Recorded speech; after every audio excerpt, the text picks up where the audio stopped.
Hi friend, டேஸ்ட்டான புளிப்பாக சுண்டக்காய் குழம்பு எப்படி வைக்கிறதுன்னு பார்த்துடலாமா? அதுக்கு முன்னாடி நீங்கள் இப்போ தான் ஃபஸ்ட் டைம் இந்த சேனல் பார்க்குறீங்கன்னா மறக்காமல் சப்ஸ்கிரைப் பண்ணிவிடுங்க. ஃபஸ்ட்டு சுண்டக்காய் நல்லா நசுக்கி அதில் இருக்கிற விதையெல்லாம் எடுத்து நல்லா வாஷ் பண்ணி வச்சுக்கணும்.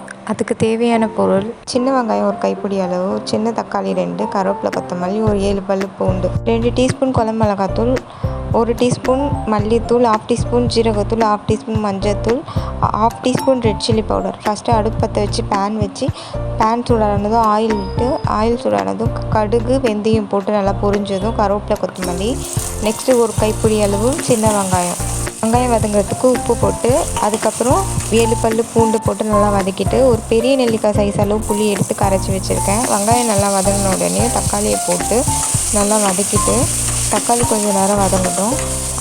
தக்காளி நல்லா வதங்கின உடனேயும் நம்ம வச்சுருக்க மசாலாலாம் போட்டு மசாலா நல்லா பச்சை வாசனை போகிற வரைக்கும் வதக்கி விட்டுட்டு, அதுக்கப்புறம் புளி கரைச்சல் இருக்குது பார்த்திங்களா, அந்த தண்ணியை ஊற்றி, அதுக்கப்புறம் தேவையான அளவு தண்ணி ஊற்றி, உங்களுக்கு எவ்வளோ தேவையோ அவ்வளோ சால்ட் போட்டுக்கோங்க. ஆல்ரெடி நம்ம சால்ட் கொஞ்சம் வெங்காயம் வதங்கும் போது போட்டோம், அதனால் மறுபடியும் தேவையான அளவு சால்ட்டு, சுண்டக்காய் வாஷ் பண்ணி வச்சுருக்கிறதையும் போட்டு மிக்ஸ் பண்ணி மூடி போட்டு 10 நிமிஷத்துக்கு குழம்பு சுண்ட விட்டு இறக்குனா ரெடி.